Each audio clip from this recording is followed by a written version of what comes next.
One semester of law school. One semester of criminal justice. Two experts. I'm Kristen Pitts. I'm Brandi Egan. Let's go to court. On this episode, I'll talk about a trial that has everything. Religion, a media circus, a double murder, a forbidden love affair, and a female pig farmer. And I'll be talking about the toxic Tush doctor, the woman accused of injecting Fix-A-Flat and construction-grade silicone into women's asses. This podcast is sponsored by Cheddar's. Ooh, you know what they have there? What do they have? Honey butter croissants. Oh my God. If you have not had one, it is a flaky bite of heaven. Yes. If I do say so myself. What did you make them? I did not, but Cheddar's did. They are handmade daily. You know, it's occurring to me now that lying about being sponsored by Cheddar's might be a problem. Know who this podcast is not sponsored by? Who? Fucking Noodles and Company. Brandi, when are you going to get over your anger? Never. They took that Noodles and Company, you are dead to me until you bring back that spicy Caesar wrap. You have one day. Are you ready? Yes. Okay, so I told you that I was going to do this case, and I was really excited about it. And I really wanted to do this case. It was on my original list, like when I was coming up with, ideas for episodes. Turns out, there's not that much information available about the actual trial, but I said, fuck it, and I'm doing it anyway because I really wanted to. Yes, yes. And this is our damn podcast. That's right. And it kind of makes me think of, like, the Robert Courtney stuff where, technically there wasn't a criminal trial, but the story is crazy. Yes, so exactly. Let's just go for it. Okay. I got a lot of my information from CBS Miami articles by Carrie Codd and Joan Murray. CBS Miami actually had this awesome thing where I went to their website and I could search this person's name, and every article that was written about this case came up. And so for CBS Miami, so I was able to follow a timeline through them. So that was amazing. Okay, now to people who don't do research, that doesn't sound like anything at all, but that is actually amazing. It is actually amazing. So convenient. Yes. And then I also had I found a really great Washington Post article by Katie Metler that I used. Okay, so the toxic Tush doctor. Yay. In 2011, a woman sought medical care at multiple Miami area hospitals. Over several months during 2011, she went to different hospitals. She had a massive infection, which turned out to be MRSA, and she also was suffering from pneumonia. So the various hospitals are trying to figure out where she got this infection and how it got so bad. And in case you don't know, MRSA is like a staph infection on steroids. It's resistant to antibiotics. It's super hard to fight. And so it was in the really advanced stages. I'm sorry, I have to clear my throat. Go for it. I do not clear my throat in a week as many times as I do it while we are here recording this podcast. It's the pressure. Okay, so she has this massive MRSA infection, and the hospital's like, we got to get to the bottom of this. Have you done anything weird? Think about your behaviors or whatever. And so finally, I don't know. Okay. Finally, she admits that she received cosmetic injections in a hotel room. Oh, no. And that the sites where the injections were, put in her body, the injection sites, were sealed with cotton balls and super glue. What? Yeah, so this is how I picture it. So she's she goes to this, dark hotel room, lays on a massage table, and gets what she believes are cosmetic-grade silicone injections to make her have, a more shapely behind.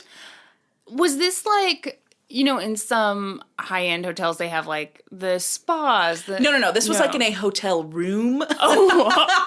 And some sketchy person showed up with a syringe? Yes. Gotcha. But it was, really a discounted rate, super cheap silicone injections. My ass is going to look great, and I'm going to pay next to nothing.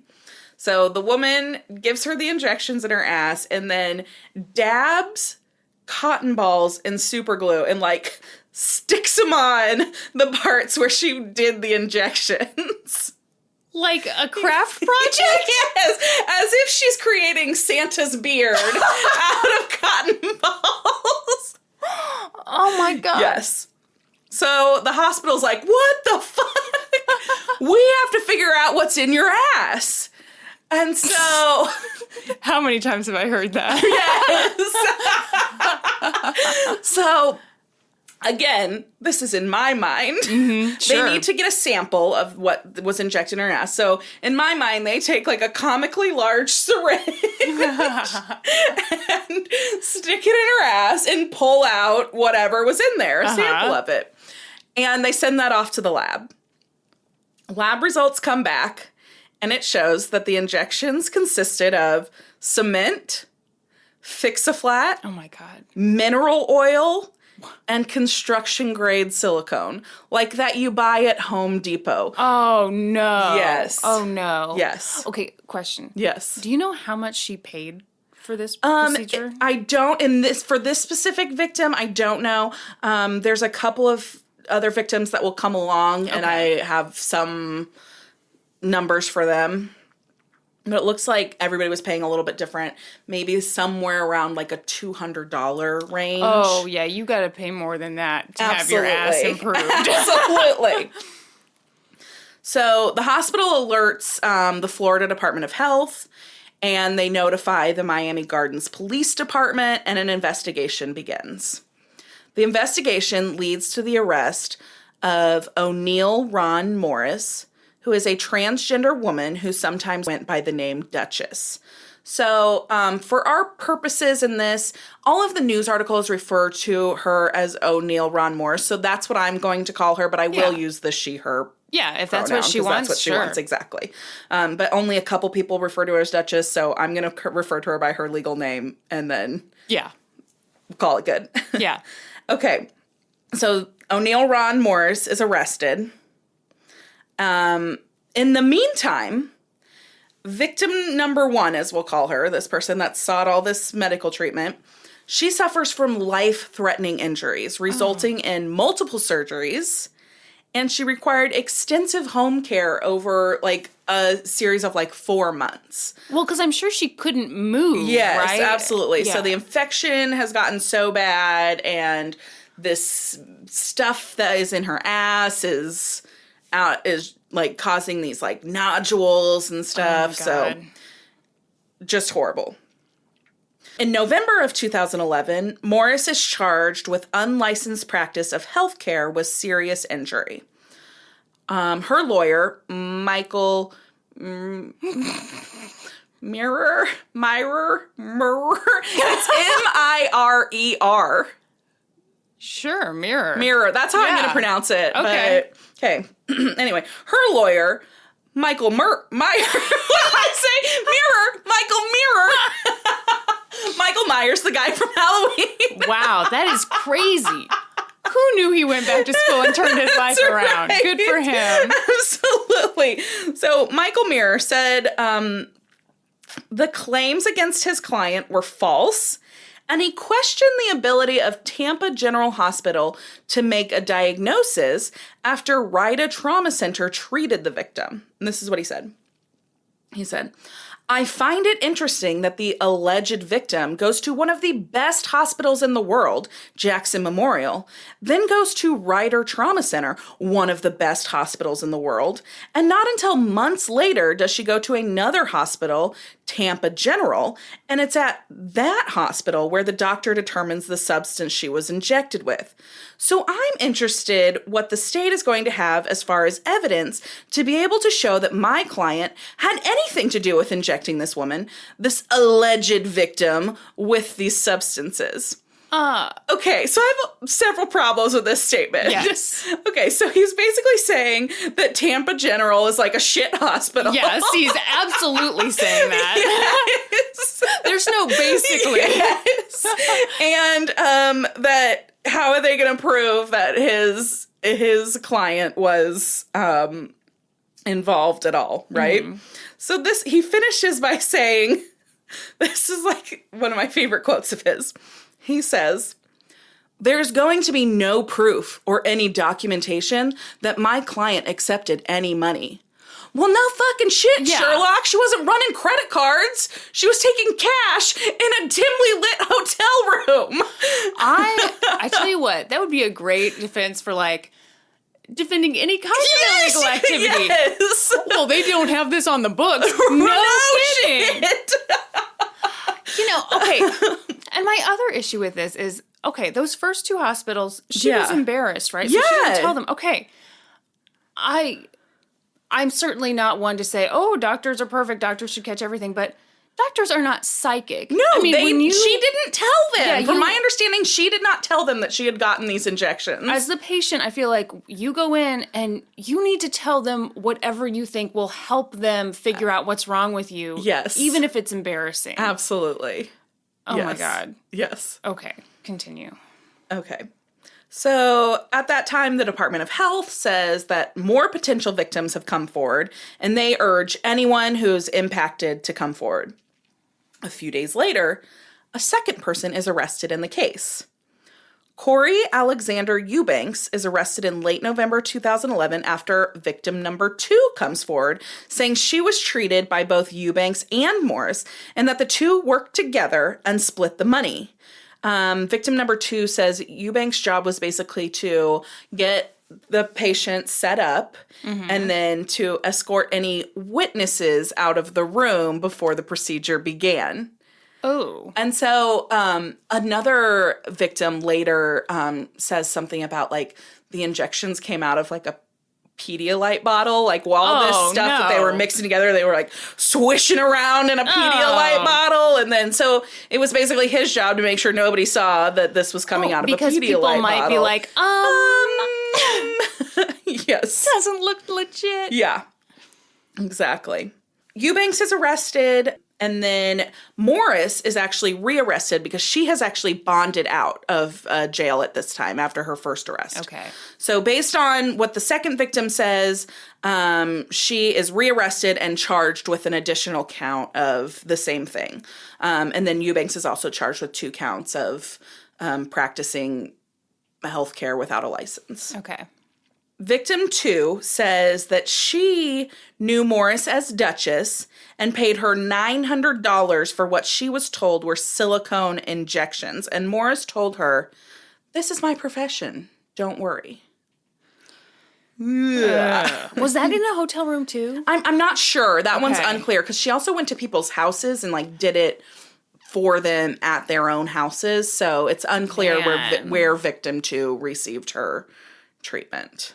See, this is when I start to get kind of worried because $900, I feel like now we're getting in that range where I'd be like, well, yeah. That's probably legit. And I mean, that's so stupid. Like, what, the higher the amount they want to charge me, the more I'd be like, this is a real butt implant. And it's coming from that Pedialyte bottle. Right. And she makes house calls. How great. Yeah. Victim number 2 also says that after the procedure, Morris covered the injection sites with cotton balls dipped in super glue and suggested that she soak them off with Epsom salts afterwards. So, I'm gonna stick this super glued cotton ball on your ass. You just go home, soak that in some Epsom salts. They'll come right off and that injection site will be just fine. When victim 2 called Morris twice afterwards with health concerns, Morris first recommended more Epsom salt soaks, and then later suggested she tell the hospital she had MRSA and that the MRSA treatment would resolve her symptoms. Oh, man. Yeah. So she knew exactly. Had to have known, right? Yeah. Yeah. Oh. At this time, Morris makes bond, leaves jail. So what does she do? She goes on Entertainment Tonight to do an interview. What? Yes! She tells E.T., "This is my first and last interview. They didn't catch me doing anything, so they are just allegations. So I'm innocent. I really am innocent," or whatever. That's That's a direct quote. Or whatever. Oh. Yeah. I love or whatever is, first of all, solid gold. Yes. But the thing, they didn't catch me. Yes. Yeah. Hello? Yes. Okay. Yeah.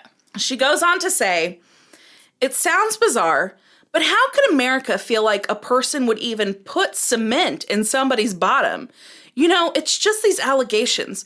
I didn't do these things to these people. Just know these people are lying and ruining my life. That's all I have to say. They keep on lying, but you know, the truth will prevail. And you know, that's why we have to have courts and stuff like that. I want that on a t-shirt. Could you read that back again? With the truth will prevail. Yes, the truth, but you know, the truth will prevail. And you know, that's why we have to have courts and stuff like that. A banner. Yes. I want it in skywriting. Yes. Amazing. She finished the interview by saying, get ready. I'm so excited. If anybody's the victim, it's definitely me. Oh. Oh, yes. Yeah. Yes. I was just a gal with, you know, a long receipt from Hobby Lobby and a dream to fill people's asses to the brim. Right. So she goes on this interview at Entertainment Tonight, and she said, you know, says all this stuff. You know, these are all lies. I didn't do this to anybody. This is all going to come out in court that they're lying and I'm innocent. She would have to eat those words later in 2013 because she pled guilty to one count of practicing healthcare without a license and was sentenced to 1 year in prison. Only 1 year? Yes. Oh. Her accomplice Eubanks pled guilty to 2 misdemeanor counts of culpable negligence in exchange for 1 year of probation. So that happened in late 2013. So you may be wondering, like, why did that take so long? What happened in the meantime there? These charges that we just talked about were in Miami-Dade County, Florida. Next door in Broward County, there had also been an investigation going on for some more serious charges. Okay. Shatarka Newby was a Florida inmate who was serving time for fraud stemming from using a stolen credit card to pay for breast augmentation surgery. Now, I am not one to condone any crimes, but that seems a little bit genius to me because what are they going to do? Take the implants out? You don't have to return the merchandise. They can't repo those. They can't show up with a tow truck and just take them off of you. That's right. Are you going to call this the perfect crime? The perfect crime. So she's in prison for getting these, basically identity theft, for getting these breast augmentations on somebody else's card. And while she's in prison, she gets very sick. I'm sorry, I've completely lost my spot in case you're wondering why I'm stalling so much. I just thought that, like, it was a very dramatic illness. Yes. So, okay, here.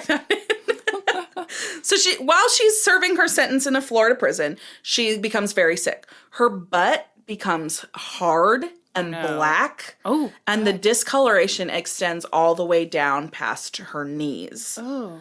And she begins to have extreme respiratory issues. In the spring of 2012, she actually passes away while in custody. Oh. Before her death, though, she wrote a letter to the Florida Department of Health stating that between 2007 and 2010, she paid O'Neill Ron Morris over $2,000 for 10 silicone butt injections. Oh, God. So the Department of Health is like, oh, we know that name. Mm-hmm. We've had that thing going on with him over in Miami-Dade County. So they start an investigation. They are actually able to interview Shatarka before she passes away. So she's able to tell them, you know, kind of what happened and all of this stuff. After she passes away, a medical examiner, the assistant medical examiner, determines that Shatarka died from a massive systemic silicone migration as a result of silicone injections. And in July of 2012, O'Neill Ron Morris was arrested and charged with manslaughter. Yeah. Newby's family said that they had been waiting for the day Duchess, as they knew her, would be arrested. They said she was like a family friend. She was at the house all the time. They said she believed she was a trained medical professional because she often wore scrubs and a stethoscope. Oh. So they were just like, we trusted you and we considered you a friend, and this is what you did to our loved one.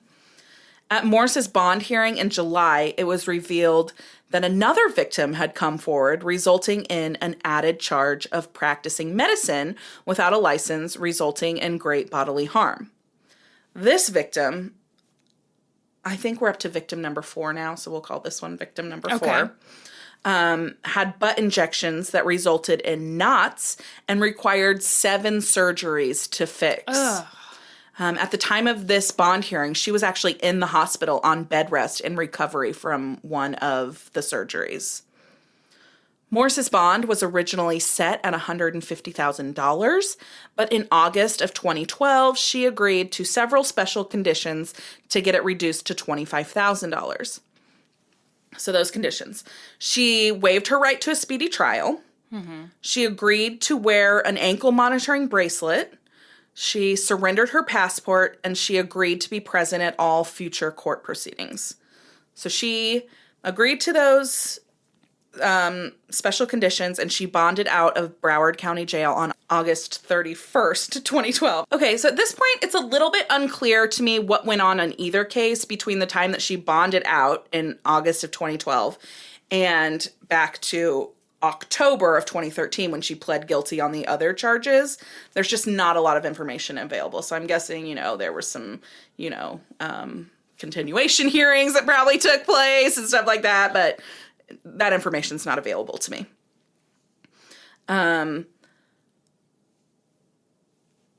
Did you lose your place? Yes. Here we are with our new fancy microphones. Okay, so there's a mystery year in there that we don't really know what happens. But finally, in January of 2014, she began serving the 1-year sentence that she received for the charges in Miami-Dade County. Her lawyer said with credit for time served and good behavior, she would serve about 9 months in state prison. Okay, so fast forward to March of 2017. This mystery, year has gone by. In the first case, she served her time, and then now she's waived her right to a speedy trial, and this case is just kind of slugging along in court. It's now March of 2017, and she finally reaches a plea agreement in the charge of manslaughter in Broward County. Under the plea deal, Morris entered a guilty plea to 1 count of manslaughter and faced up to 15 years in prison. On March 27th, 2017, it was an emotional day in court. I'm sorry, I just burped. I'm so sorry. I felt it rumbling, and I was like, no. But it happened. On March 27th, 2017, it was an emotional day in court as several victims made statements to the judge about the impact Morris had had on their lives. Juanita Newby, Shatarka's aunt, said their family was shattered. There's no closure, she continued.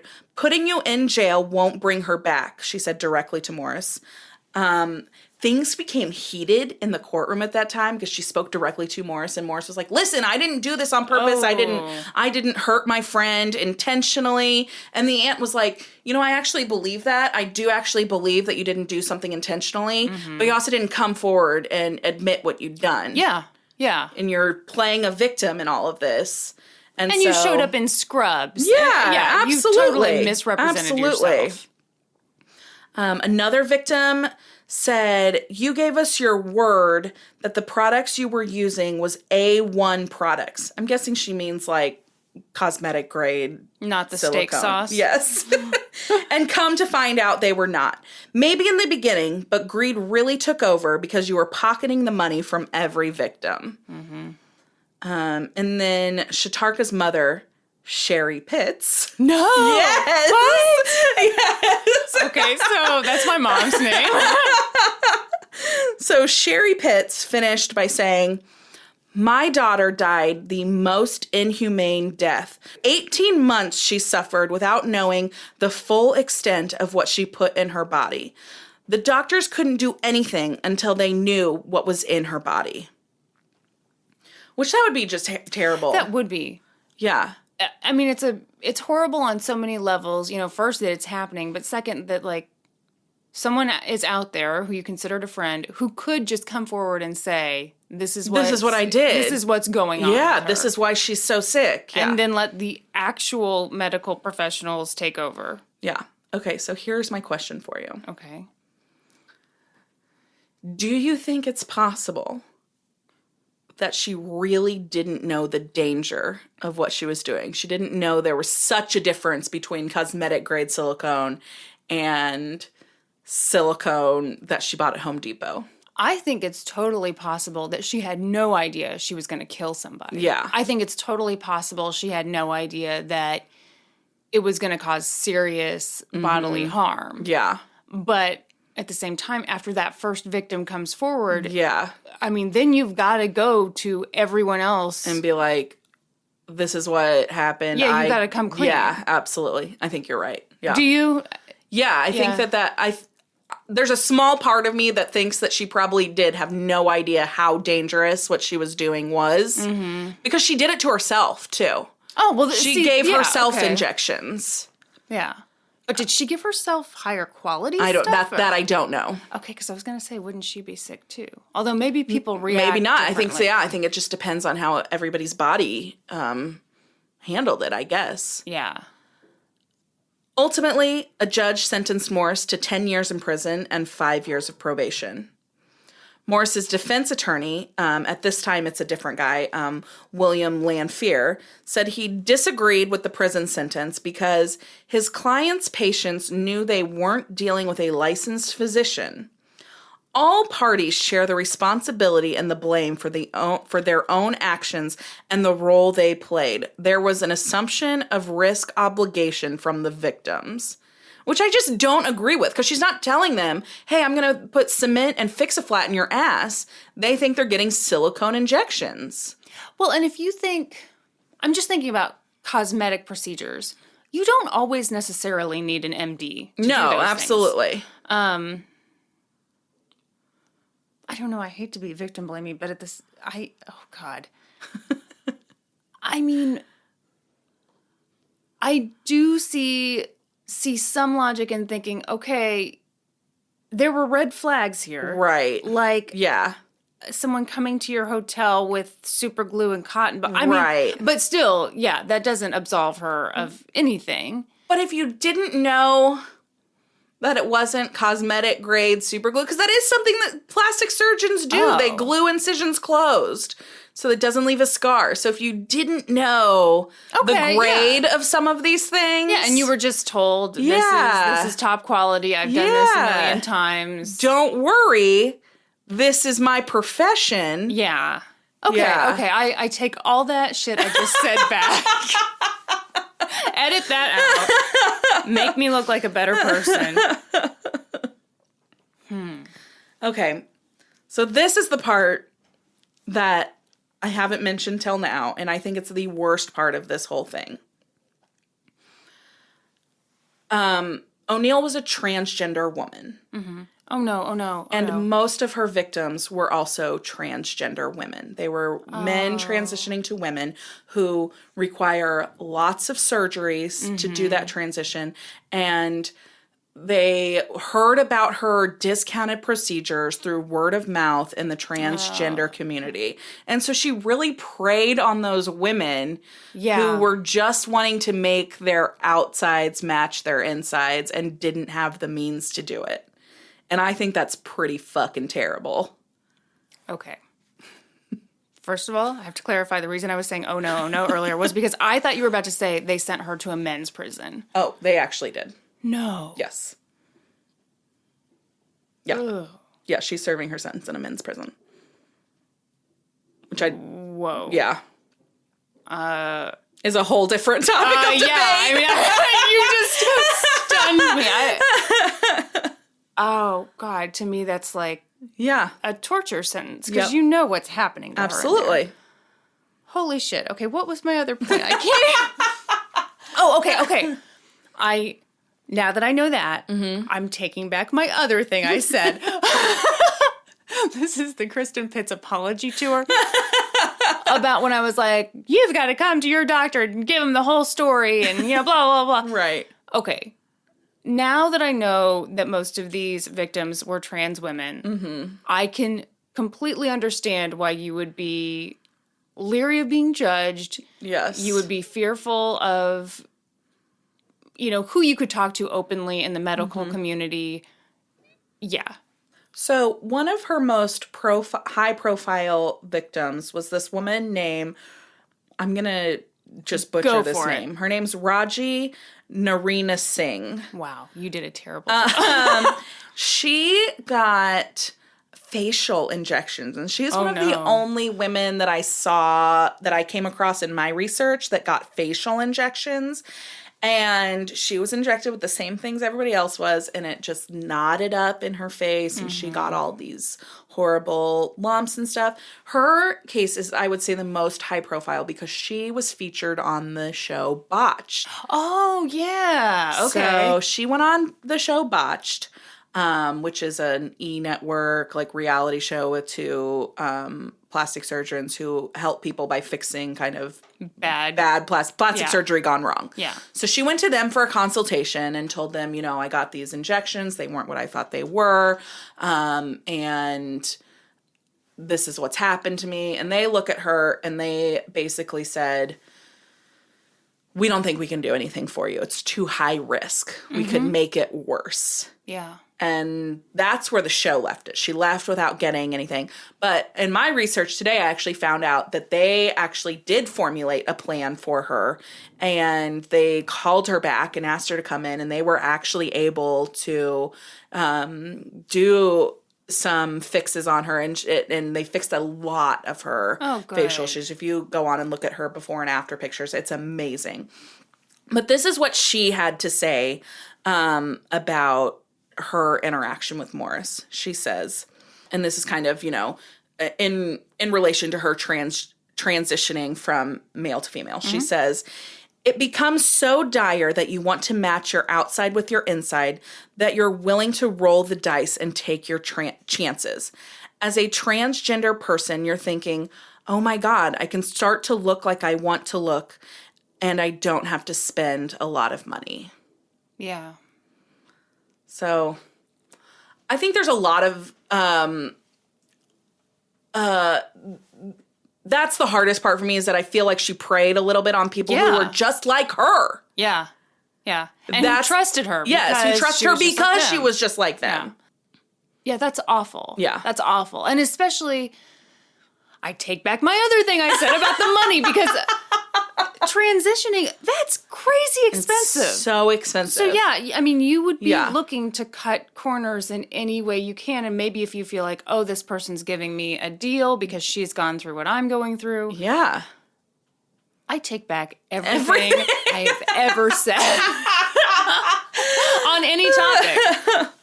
And that's the tale of the toxic Tush doctor. Wow. Okay, I thought I knew that story. I had no idea. All I knew was, I feel like I saw a viral picture. Uh-huh. And it was this woman's ass. Mm-hmm. And it looked like a balloon that had been deflated but was full of pebbles. Yes. Yeah, that's basically what it looks like. It's like all of it has collapsed and then deposited in these chunks. Yeah. Which would make you miss your old ass so much. Right, your old flat ass. Yeah. I've never looked better.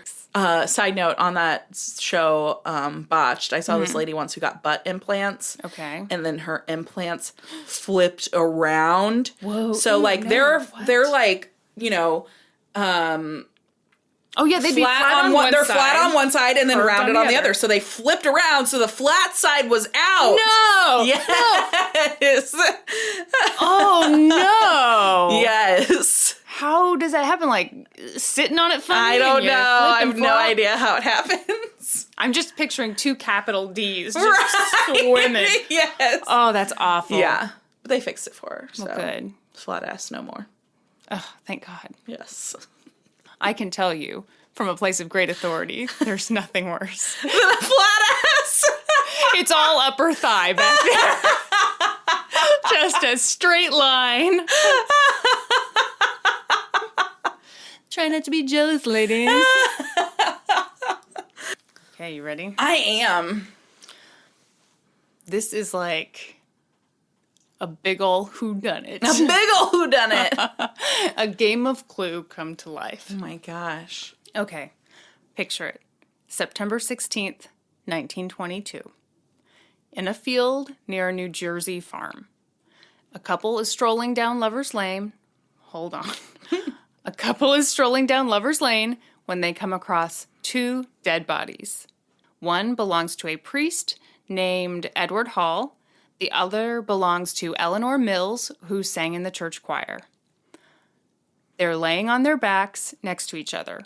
Eleanor's left hand is positioned on Edward's right thigh, and her head is resting on his arm. Edward has been shot in the head, but there's a hat covering his face, and his glasses are on. Oh my God. It gets weirder. Oh God. His calling card... Is it bad to say I'm so excited? You don't have to say it because I can see it on your face. It's like there is a switch on. Yes. His calling card is at his feet. Eleanor has been shot 3 times in the head. Her throat is slit from ear to ear, but there's a scarf covering it. Oh my God. Her tongue has been removed. Yeah, so she can't talk. She can't tell anybody. Damn right. Both of their bodies have other minor injuries that I'm not even going to get into because it's like so beside the point. Edward isn't wearing his watch, but there's money in his pocket and his wallet is nearby. Torn up love letters are scattered over their dead bodies. Oh my God. Mm-hmm. Here's the thing. They are both married. Not to each other.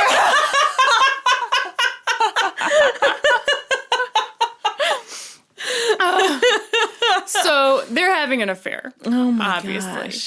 gosh. Police are called to the scene where it's clear that the bodies have been dead for about a day just because there's maggots in Eleanor, the whole deal. So obviously they want to get started with this investigation right away. But there's a problem. This is like the most exciting thing that has happened ever anywhere. Oh my gosh. You know, the police want to cover it. But the thing is, this crime scene is right on the border between these 2 counties. So you've got these 2 competing police departments who are like, it's my jurisdiction. No, it's mine. Oh my gosh. So there's this huge argument over who is going to investigate this. In the meantime, word gets out that there is this crazy crime scene. And the whole fucking town comes to see it. Oh, yeah. And not just the whole town. The media swoops in. Oh, my so this was one of the gosh. first cases where reporters could use, what's the word? Telegraphs to telegraph their news. Oh, yeah. So for the first time ever, you could send out reporters from all these faraway places, and they could get the news back fairly quickly to their communities. So while the police are fighting over who has jurisdiction over this crime scene, the just regular people, reporters, show up. And what do you think they did? I don't know. Tell me. Oh, they stood back at a far distance and they set up a perimeter. Yes, they came with their own caution tape. No. First of all, they walked everywhere. They trampled all over everything. So there goes any footprint evidence you might have hoped for. Then they saw the calling card at Edward's feet and they were like, oh my God, this is crazy. Someone picks it up. They pass it around the crowd. Everyone wants to take a look. So there goes any fingerprints you might have tried to get. Then So the bodies were placed right underneath this big crabapple tree. Get this. People dug up the crabapple tree, cut it into parts to keep as souvenirs. Holy shit! Yes. What? Yes. Let me get a slab of that crabapple tree to remember the moment by? Yeah, to remember the time I went to a double murder. Mm-hmm. So I was born in the wrong time. yeah, here you are now where people would, like the police would just smack you down if you'd even not got near it. So eventually the police figured out the jurisdiction issue and they started searching for a murder weapon. But of course, all these reporters and people weren't just going to stand by and not help. So, like, reporters and just random people, they got rakes and shovels, and they just started digging. They just started doing whatever. God. There were 2 wells on the property, so they just went and did their own investigation, tried to find some stuff. And then people got kind of bored because they couldn't find the weapon. So there was this old abandoned property house on this property. So they just started taking shit from that property. Again, souvenirs. There was no gift shop. They had to do their own thing. This is going to surprise you. But that destroyed the crime scene. No! What? Turns out that was not great that people did that. So anyway, that's kind of the day that everything was discovered. But let's jump back to the day that Ed and Eleanor were last seen alive. First off, Eleanor sang in the choir at the church where Ed was the priest. But they'd been having this affair, and it was fairly well known in the congregation. I mean, it's hard to know how well known, but people seemed to kind of know what was up. I have a question. Okay. You're referring to him as a priest, but you also said he's married. What? Oh, shit. Minister, priest, religious dude. You know, one of the articles did say priest, and I didn't question it at all. But he was Episcopalian. Okay. So that'd be minister, right? Probably. Let's say minister from now on. Okay. So some members of the congregation knew about it or suspected it. And when the police eventually came and talked to Eleanor's neighbor, the neighbor was like, oh, yeah. The minute Eleanor's husband leaves for work, Ed just comes on by. He parks his car right over there. You know, like, so people kind of knew. Oh, my gosh. But after these 2 bodies were found, Eleanor's husband and Ed's wife were both like, oh, my God, I had no idea they were having an affair. They both said, really? No clue. When police questioned the 2 spouses, Eleanor's husband said that the day that this all went down, Eleanor left the house without telling him or their 2 teenagers where she was going. And once it got late, he started to kind of worry. So he went to the church to see if she was there. But she wasn't. So he just went back home and went to sleep. What? Yeah. He claimed that she did this sometimes. Like, she would just leave for a day or 2, and she always came back, so... Oh, my God. If my husband didn't come home... Yeah. No fucking way would I be able to go go to sleep. No. And it wouldn't just be like, oh, well... I hope she's home tomorrow. Yeah. Yeah. And granted, this was like eons before cell phones and all that stuff. But of still, course. you would still worry. Yeah, absolutely. Anyway, when police questioned Ed's wife, Frances said that Ed did tell her that he was leaving to go meet Eleanor. But he said, I'm meeting Eleanor about her medical bill. So what does that mean? Eleanor, like 9 months prior, had needed kidney surgery, but she and her husband couldn't afford it. So Ed, this minister, generously offers, I'm going to pay for it in installments. You may be wondering, how could he afford to pay for it if he's a minister? Yes. Dude married very well. When he was 30, he married 37-year-old, what's her name? Okay, he married 37-year-old Frances Stevens Hall. She was super wealthy, came from a very prominent family. She's rumored to be related to the Johnson & Johnson family. Oh. Yeah. So none of the articles said this. That baby powder thing's really going to do something to him later. So no one in the articles said this, but in my mind, okay, he offers to pay for this woman's surgery with basically his wife's money. Yeah. So. Sleazeball. I agree.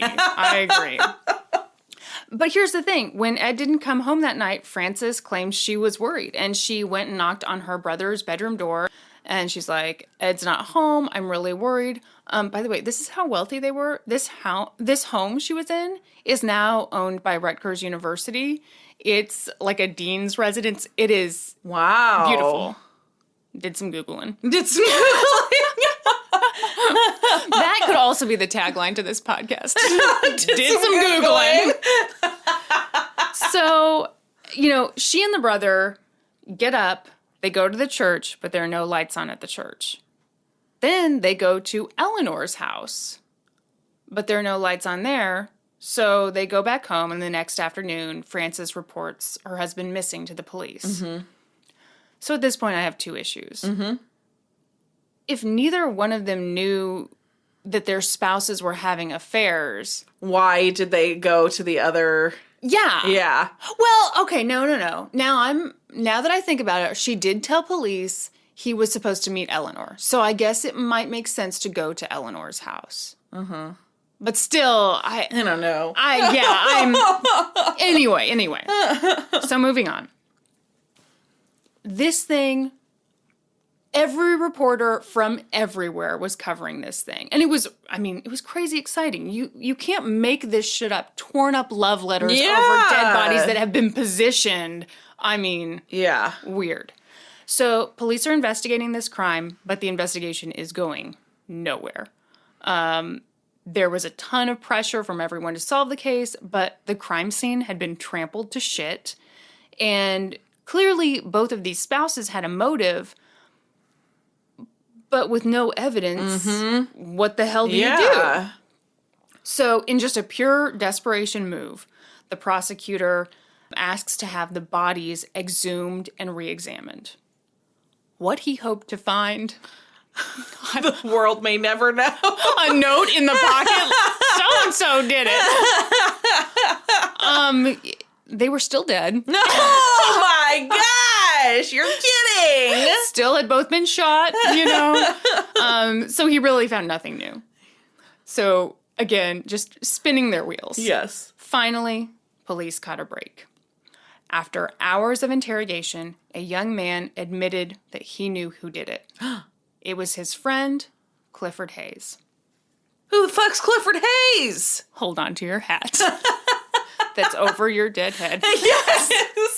So he told the detective that Clifford went on a walk the night of the murders. So he's out walking on this lover's lane alone, and he spots two figures, a man and a woman. He mistakes them for the girl he has a crush on and some other dude. And he is just pissed. So he murders them both. And it's like a case of mistaken identity and no. Is that bullshit? My goodness. What on earth made you think that was bullshit? Yeah, so you're not the only one who thought that was complete bullshit. But based on that story, the prosecutor charged Clifford Hayes with the murders. Because he didn't have anything else. He's like, yes, finally. Exactly. I have somebody to charge. Exactly. It doesn't matter that it's... We've got all this media in town. Yeah, everybody's asking me. right. And finally, we've got an answer. Well, here's the thing, though. It's funny because in this case, like, in some ways, all the media coverage, I'm sure, wasn't great. But in this case, in this particular instance for Clifford, it was awesome. Because then this comes out. And people are all like, whoa.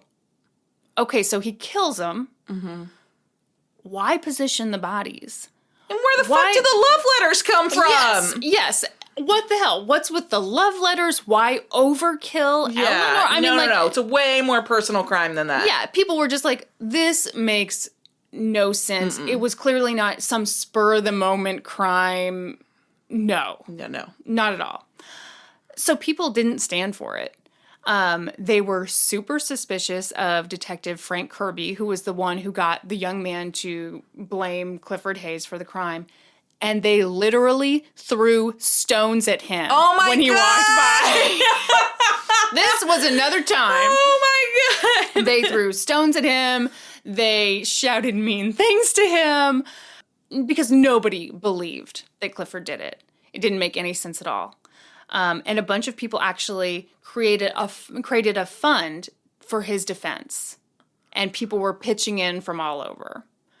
Within 3 days, the young man who had kind of broken down under interrogation recanted the story. Yeah. Said, no nope, shit. made it all Totally up. made it up. And they dropped the charges against Clifford. Oh my gosh. Yes. But now, police have to go back to the drawing board. And now they're in, like, double trouble. Because they were super shitty with this Clifford kid. And now they've really got nothing. So they start to look more closely at the two people with motive. Yeah. The spouses of the dead couple. But again, even though there's motive, there's no evidence whatsoever to pin anybody to this crime. And that's when a new witness comes forward. Her name is Jane Gibson. She's a 50-year-old hog farmer. Oh, I couldn't wait for the pig farmer to come in. And the media nicknamed her Pig Woman. Well, that's just mean. Yeah, we're going to talk a lot about her. The media had a lot to say about her. One source said that she was a former carny, but they didn't use the term carny. I can't remember what they said. The other thing they said was that, like... Carny. The other thing they said was that, like... Oh, God, I wish I could remember. It was such a condescending, awful thing to say about somebody. But it was like, she showed up with her son of unknown... Origin. Parentage. You know, basically saying, this old pig woman, she was having sex with everybody. Who knows who the dad is of this thing? Oh my gosh. But anyway, so this woman comes forward, and the bodies were actually found on her property. So she tells a story of the night of the murder. She says she was in her home, she heard her dog bark, and she thought, oh my gosh, someone is out there trying to steal my crops. So she gets on her mule to try to find this guy. Sure enough, she finds this thief. They, engage in a chase. Tango? I was making tango moves. He was an excellent dancer, which is just really convenient. No, so she chases him out to the lover's lane. And it's at that point that she sees 4 people. She sees 2 men, 2 women. Yes. It's dark out, though, so she doesn't get a good look at faces and stuff. But, okay, hold on, let me get... I'm sorry, this is like the worst part. Gosh, it's so exciting! Because I want to get this story exactly right. Okay, so yeah, looks like 2 women, 2 men. They're all standing. She hears gunshots, and at that point she's like, whoa, no, I've got to get out of here. So as she's leaving, she hears a woman shout, Henry. So, worth noting that Frances, the wife of Edward, had a cousin named Henry. I was wondering who Henry was. Lived semi-nearby. Oh my gosh. Okay. So she claims that she came forward to the police with this story. And they were like, get out of here, pig woman! Exactly. Exactly. They were like, nah. And the other thing they said about this story was it doesn't match what we know. Because they were saying, look, we don't know much, but we do suspect that just from the way the bullet went into Edward's head, that he couldn't have been standing when he was shot. Mm-hmm. So police were suspicious, but a lot of people were kind of like, hey, this sounds kind of right. There could be something to this. Yeah. So people got excited. Like, Jane's story gave people a lot of hope. Because finally they had an answer, and it was a hell of a lot better than some random guy named Clifford stumbles upon 2 people and murders them. Here's the shitty thing. Jane loved to tell this story. She told it to reporters, she told it to neighbors, she told it to everybody.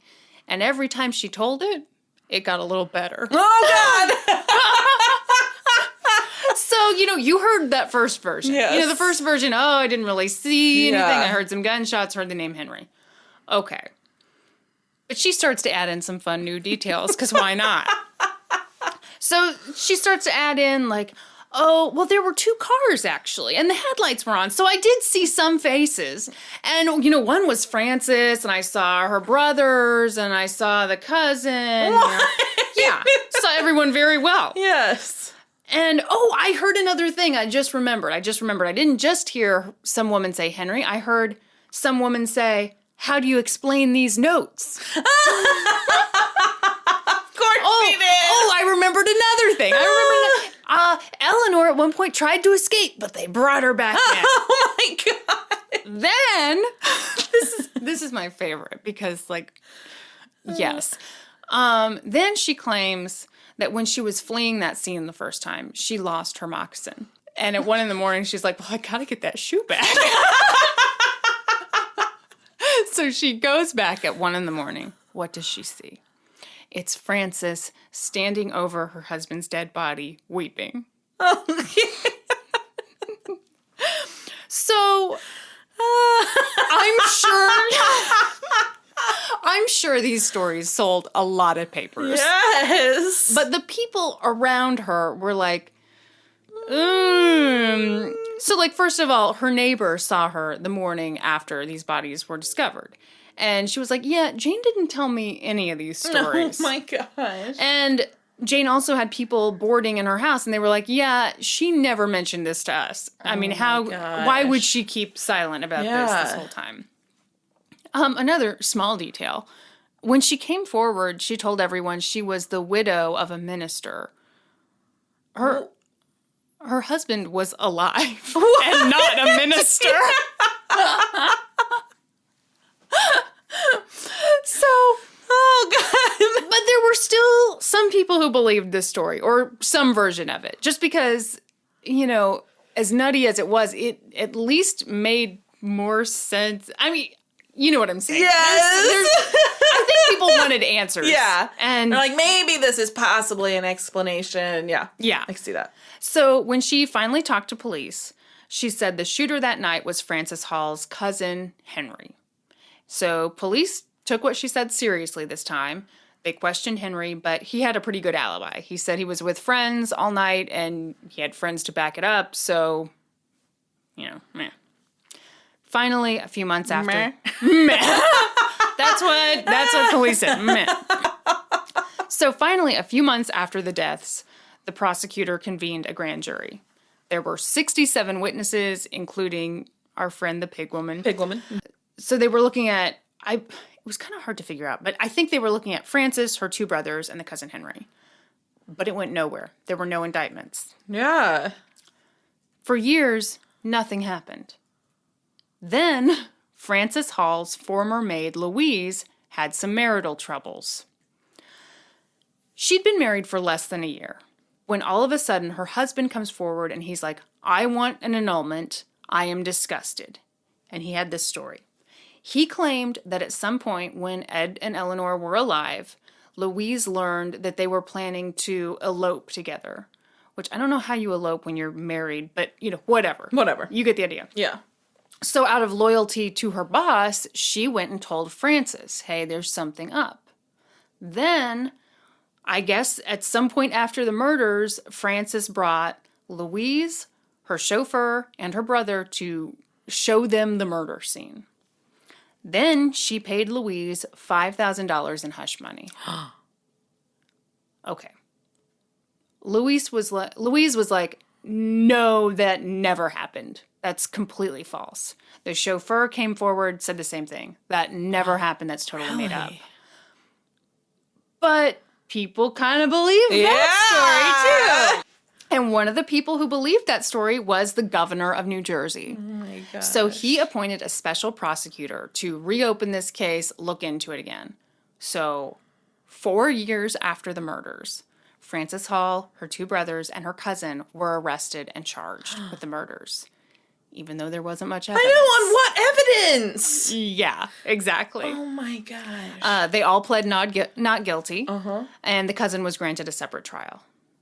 So again, the prosecution had a motive, but they didn't have much evidence. So I think their strategy was just like, let's load up on witnesses. 157 witnesses. What the fuck? Guess who their star witness was? Pig woman. Oh, yeah. Oh, yeah. So at the trial, Jane stole the show. I would just like to point out that I was really offended by the nickname Pig Woman, and I've called her it no less than 10 times now. You would not believe the flip-flops I have done, because, like, when I first looked at this case, I was like, that is horrible. Yeah. And I had seriously half a page of just, like, the reporter from Time was terrible, and he said this, and this, and I was just mad. And then I started reading more about, like, what she did and how she just kind of made so, and I was like, you know what? Pig woman's fine. Pig woman's fine. Yeah, you can say whatever you want. That's right. Pig woman it is. But no, I'm with you, because immediately I was like, this is not okay. They did this to this poor, and I was so on her side too. Initially I was like, oh, this is just this kind of disheveled woman who no one wanted to believe, but she saw the whole thing, and no. Probably not. So at the trial, Jane stole the show. Oh, God. Oh, God, I wish I could see this. She was brought in on a stretcher. What? Yes. She was brought in on a stretcher because she said she didn't feel well. Oh, God. So she told the story about coming onto the scene with all of them there and going back at 1 a.m. for her shoe and seeing Frances Hall crying over her husband's dead body. Oh, my gosh. In the middle of her testimony, her mom stood up and was like, "You're a liar." Nobody listened to her. My daughter is a liar. She's a lying liar who lies. Yes. So, obviously, it was not hard for the defense to discredit Jane. First of all, she looked like shit. I mean, So there's like the superficial stuff, but then there's also, they pointed out, okay, she changed her story a million times. And then they also brought in a witness who said, Jane tried to bribe me with some money if I would support her testimony. Oh my So, gosh. there goes the star witness. Yeah. And throughout the trial, anytime the prosecution took a step forward, the defense came back swinging. Yeah. And I probably don't need to mention this, but obviously these people were super wealthy, so they had awesome defense attorneys. Duh. One point, and I still don't know. Okay, I'll just say this. At one point, they called Frances's daughter to the stand to identify her mother's love letters, which apparently this shitty daughter sold her mom's love letters for $500 to some newspaper or magazine. But I guess my question is, okay, what does that prove? What does that prove? Yeah, I mean, maybe it proved... I assume the love letters were to someone not Edward, but I mean, he was having an affair too, and, lots of people have affairs. They don't murder 2 people and tear up love notes all over the place. So, at another point, they called in a state trooper who said that Henry, the cousin, paid him to drop the case. Which, how a state trooper drops the case. But anyway, that's just what we've got here. Don't question me. That seemed pretty damning, right? Yeah. But then the defense gets up and he goes, are you in Alcatraz right now? And the dude's like, yeah, I'm in Alcatraz because I'm a military deserter. And so then, of course, everyone's like, You know what he should have said? What? I mean, not right this minute. No, I'm in a courtroom, dummy.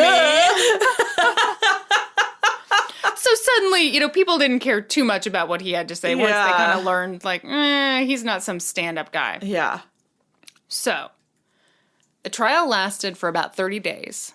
The jury deliberated for 5 hours. what do you think they found? Not guilty. They acquitted all of the Yeah. To this day, the murders of Edward and Eleanor are unsolved. By the time it finished, it was the most reported trial in American history. Oh my gosh. Now, before we get any further, because normally I always interrupt with myself with like, and I got this from here, this from here. Most of this I got from a book that I couldn't tell you the title of because I knew it would ruin everything. The title of the book is Cold Cases, Famous Unsolved Mysteries, Crimes, and Disappearances in America by Helena Katz. So thank you, Helena Katz. And I'm sorry I didn't give you a shout out earlier, but I didn't want to ruin it. But can you believe that? Oh, you know what? I missed a part. So the whole time I was looking into this, I was like, why didn't they question Eleanor's husband more? Like, it seemed like no one really looked at him. And let me find what I got. Okay. So one newspaper columnist called Eleanor's husband, and I am quoting here, a harmless, dull little fellow. And it seemed like... Worse than Big Woman. It really seemed like everyone was just kind of looked at him and was like, nah, you didn't commit a double murder. He couldn't do it. It was seriously... He did it. See, I mean, who knows? But it was like everyone thought he was too dweeby to commit this crime. No, it's a perfect crime. Just be a big dweeb. Yeah. So... Oh my gosh. I hate cold cases. I do too. I don't like it when hate stuff that is it's unresolved. And like last night I was How thinking, dare you bring up an unresolved case? I know.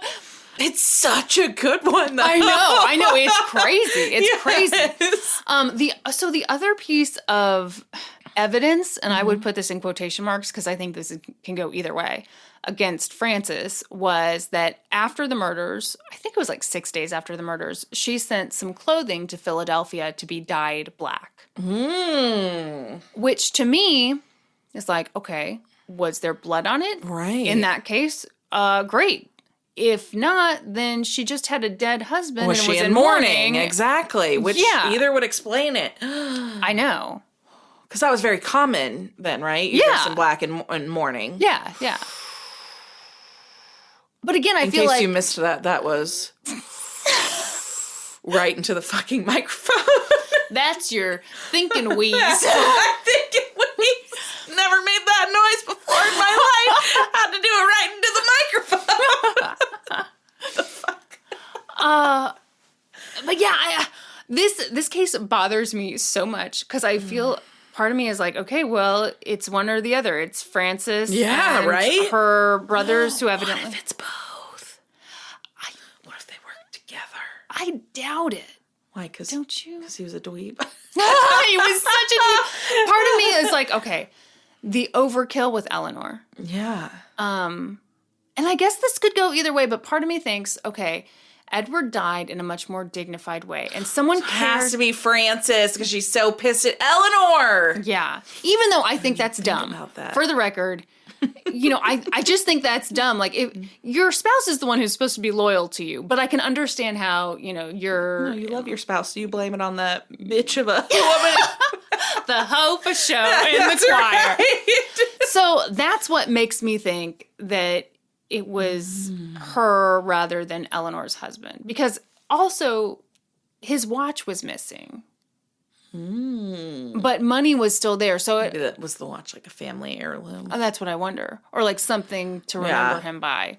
Oh my gosh. Here's the crazy theory. Okay. That I saw online. I'm ready for it. Someone, and I can't remember who, said that maybe it was the KKK.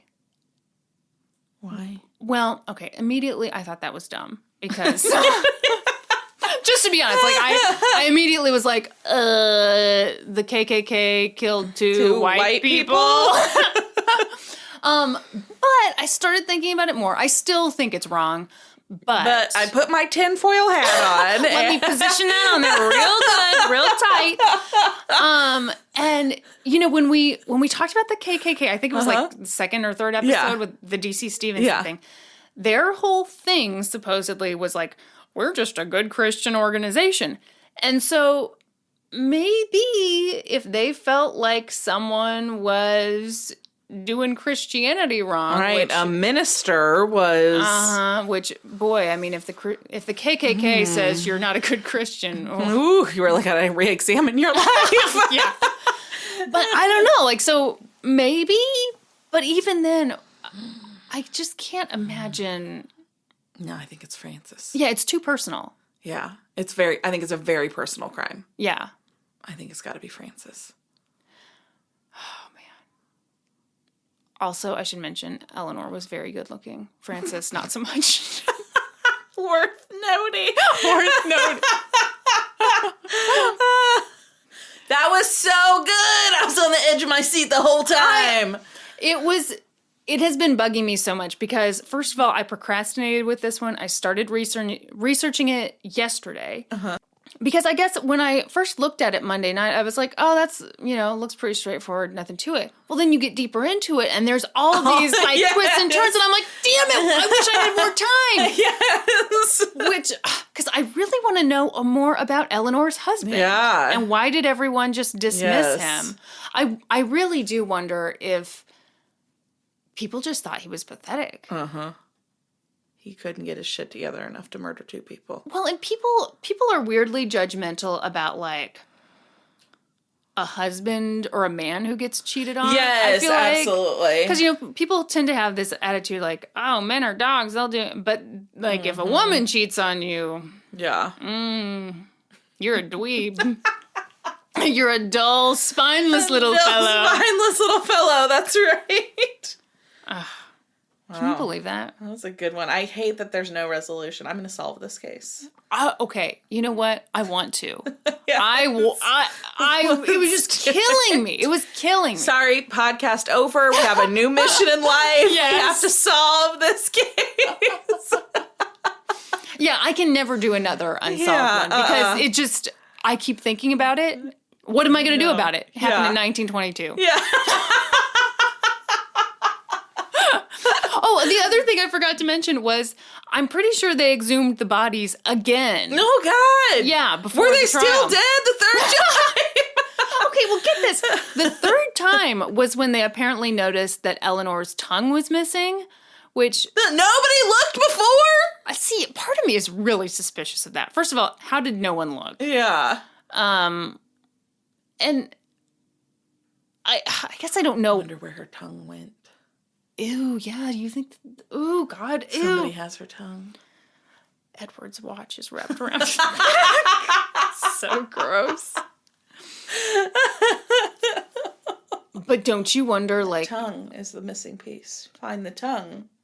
Find the murderer. Don't you wonder where that watch is? Yes. I mean... Francis has it. No, Francis's fucking grandkid has it now and has no idea.